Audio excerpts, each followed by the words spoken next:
All right. Hello and welcome. I'm super excited today because you know what? I decided that it's time for us to start having casual conversations with people that we admire, with people that can help other people. They have a service oriented heart.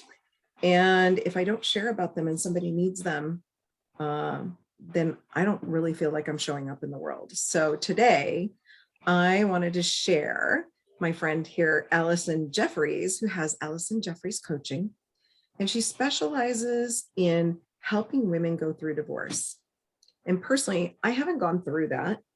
However, I have watched girlfriends go through that, and I've actually worried about them literally losing their lives because of the amount of stress that they go through. So I wanted to take a moment and have us meet Allison and have her share a little bit about what she does and just ask a few questions of her. So just in case you need support or you're looking or you know somebody that is, and you can give her number, their Allison's number to them. Because this is what it's really about in the world, really sharing amazing people, just like we share amazing movies, sharing amazing support systems that sometimes otherwise people might not know that they have the option to tap into. So with that, Allison, I just wanted to say thank you so much for joining me today to have, just a casual conversation where we can ask each other questions and share in the world about our passion and why we're doing what we do. And like, what is that passion to help other people? What's that driver for you? So tell me a little bit more, or tell the people out in social media land a little bit about that, about what you do. Rita, Rita, it's so wonderful to have this conversation with you. I always enjoy visiting with you because you've got such great vision about women and money. And when it comes to divorce, one of the biggest things women worry about is, am I going to be a bag lady? And that doesn't just mean rank and file normal women. It means women that are professionally successful, great careers, big paychecks, and they too worry about what's going to happen to them financially.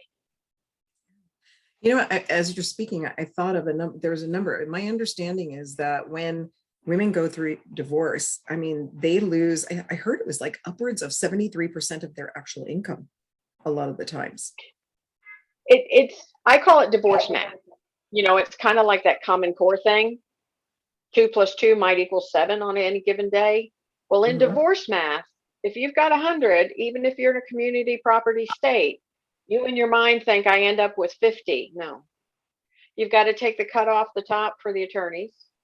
You've got to take the cut off the top for the fact that everything has to be re-engineered and figured out where you're going to be and divided and started up and deposits and all of those things. And then there's that mystical part of the number that just disappears in that math.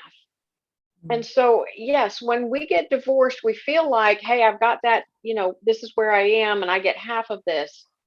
But two people truly, there are economies of scale. And when two people try to live on that same bulk of money, if everything does go well and you don't have huge attorney's expenses because you've been able to work together, it's still a lot less money. And it's still that fear. And what I love about what you do, Rita, and we're going to get into this in one of these conversations, is the ability to help women gain that security for themselves and for their family through the vehicles that you represent, Mhm. so that they don't have to go day to day wondering what happens if, because there's so many what Yes, ifs when you're on your own and you're responsible for yourself and your family if you have children. I love that. And Go ahead. I was going to say the awareness. yes, and so I'm always looking for resources for my clients because their issues start from A and go to Z when you're going through divorce. When I wrote my book, it was when I was going through my second divorce. And at the time, I was working in the financial arena. And fortunately for everyone out there in this world, the book is not about me nor my experience. But during that time, I worked for a bank. And so I traveled a lot and was on airplanes, and you can't use your computer when you're on an airplane because of privacy. So I had my little iPad out and I was just writing. kind of journaling, kind of thinking, kind of going through what goes through a woman's mind when she's getting divorced. And every woman on the plane would, what are you doing? What are you doing? And the minute I told them, they'd share with me their stories, their advice, their wisdom, either of their own, of people they knew. And over the course of a year, I can't even count how many women I talked to, how many opened their hearts to me, how many bared their soul and gave advice in the hopes that it would make my book just that much better and help one other woman somewhere. And that is the most amazing thing to me about women, is that we belong to this community that is so giving and so loving and so supportive. But yet, when we go through divorce, we're afraid to reach out and tap into it. Yeah, I agree with that. And so I think a couple things. Well, one, what's the title of your book? A Woman's Guide to Surviving Divorce. I love that. And that's true. We all get to support one another, which is the beauty of actually why we're here, is to support one another, because when we show up better in the world, everybody else around us is better. We know that. That's an easy. I think that the challenge is, I think my question to you would be how the emotional pain points, right? And I'm going to say, I'm married 32 years. However, we have had our ups and downs, and it has not always been easy. So the awareness around these pain points, how do you help women come to what I call, and this is my terminology for it, a point of neutrality, so that we can respond versus react? Because like I said, I've watched several girlfriends over the years where I literally watched them lose half their weight, and they were already skinny to begin with, which made me really fearful of the amount of stress that they were going through. And because also women, especially in their mid 50s, are more prone to silent heart attacks. We don't get the symptoms, and it's because we're holding inside everything. And as I've heard with finance, is they live in silent shame and blame. So now they're on their complete own. And the first line of my book, you made me think of it, is everything you have known and believed to be your life is gone. Mm-hmm. And so far, I have not met anyone that's read my book that disagreed with that sentence. Mm-hmm. Because that is truly the way it feels when the reality that this is really happening. It doesn't mean maybe you're the one that initiated it and you've been thinking that things weren't right and you needed to do something, or you knew your spouse wasn't happy and something might be coming up. But it doesn't matter. When it becomes real, when it is that moment, it is almost like, that fictitious when you die, everything flashes before your eyes. Mm-hmm. It happens. It flashes around your head. What about my kids? What about my house? What about my job? What about my parents? What about my siblings? Oh my God, what about our friends? Who's going to choose me? Who's going to choose him? Yeah. And all of those things, it's this litany of, oh my goshes, that we hit up with. And that's the beginning of it. And that's when the collapse happens. And it's when you get divorced, and I say this and people go, oh, no, no, no, no. When you get divorced, you're grieving. You're grieving. Mm-hmm. Okay. Yeah. And people think, oh, no, I didn't lose my husband. He didn't die. Well, yes, you did lose your husband. You lost the man that was your life partner and everything that entailed, for good or bad. You still lost your spouse. Okay. Exactly. Yeah. And now on top of that, not only are we going through this horrible situation, but the person we're going through it with is not the man you were married to. It's now the man you're divorcing. Yeah. And that is a whole different person, because I promise you, getting divorced as women, we do some different things too. Yeah. And they say you don't know somebody till you marry them. Oh, let me tell you, there's a whole new layer to that. And that's when you divorce them. And so there's that grieving. And then people say, oh, but we didn't have a good marriage, or I really wasn't in love anymore. So why would I be grieving? What am I grieving? Or maybe he was a putz. Okay, it happens. He was a schmo, not much to grieve there. Yes, there is, because you had a dream, you had a thought, you had a plan of what you wanted for your life. And that marriage was to be that. And as long as you were married, it could still happen because people change, people grow, people come together over time. But it didn't for you. And now you're grieving because that dream is lost. So it's a big heartache. It is. And, the thing is, I think there's a lot of self-confidence tied to it. Like you said, whether it's good or bad, you kind of know your place. So you feel confident and comfortable with where you were at.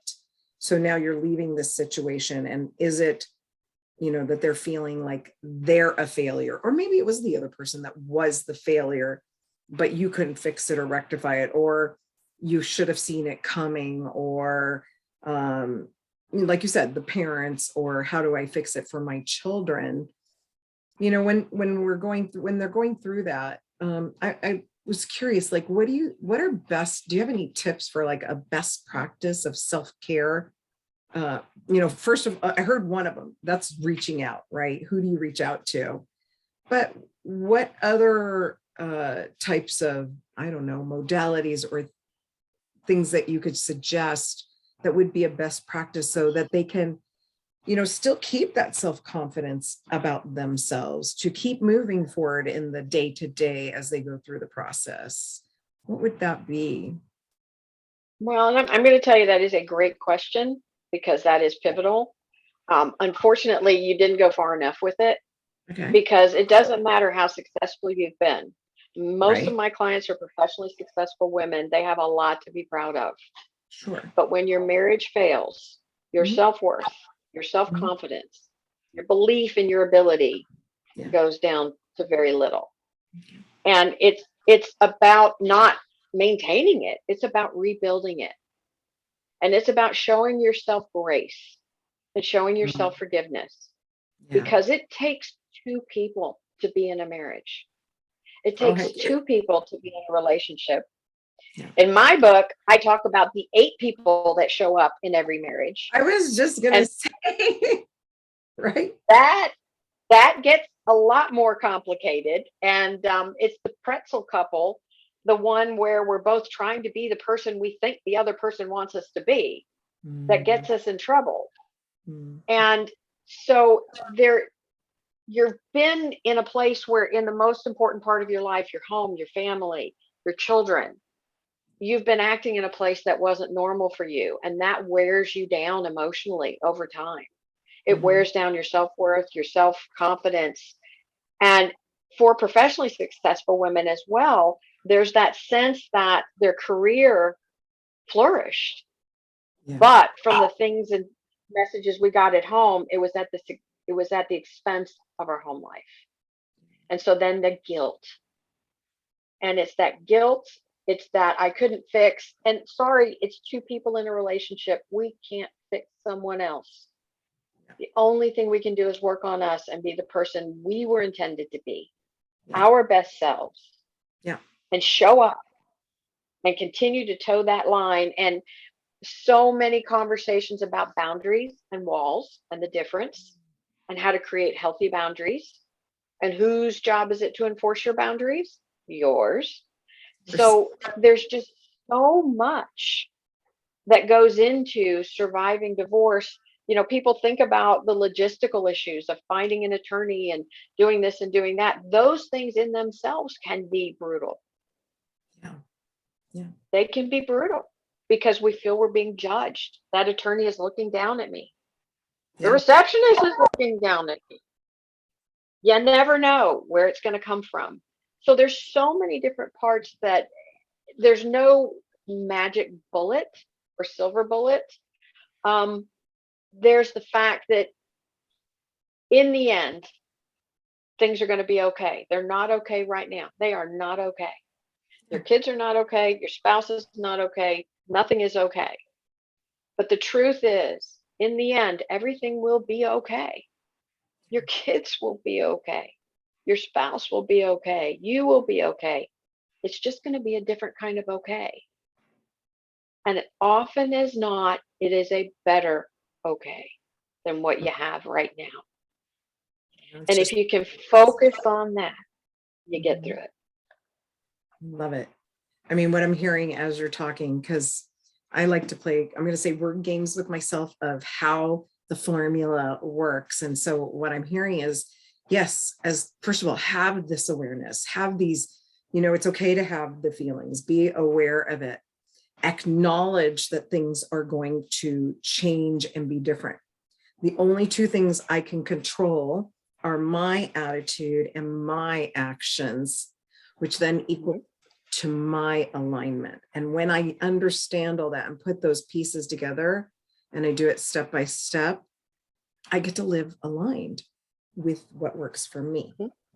Right. And when I center myself in that, then other things around align as well. And we get to be in this, I'm going to see, space of grace for ourselves, just simply doing that. Wow. Well, you know what? I think that's so super powerful. I'm going to kind of end us today, but this doesn't mean that this is the end. So if anybody knows somebody that needs Allison's services, please reach out to her. Her number is in the screenshot here. It's 936-348-4318. I look at it like this: you might save somebody's life just by allowing them to connect with Allison, to be able to heal and start that healing process again. And when you start it with one, it has that ripple effect to the others, the children, the family members, because nobody wants to watch another family member in pain or worry about them that they might be suffering in silence. So I think what you do, Allison, is so vital and valuable. I really appreciate you taking the time to speak with me today. And I can't wait to share this with my community. And hopefully, the sharing will continue to go on. So please share, because you never know whose life you might touch. And I love sharing amazing women that I know have created results, amazing results in the lives of others. And I really thank you for your time here today, Allison. Oh, thank you, Rita. You are an amazing woman, and your smile tells it all. Thank you. Thanks. Appreciate that. All right, all. We'll talk to you soon. Ciao for now.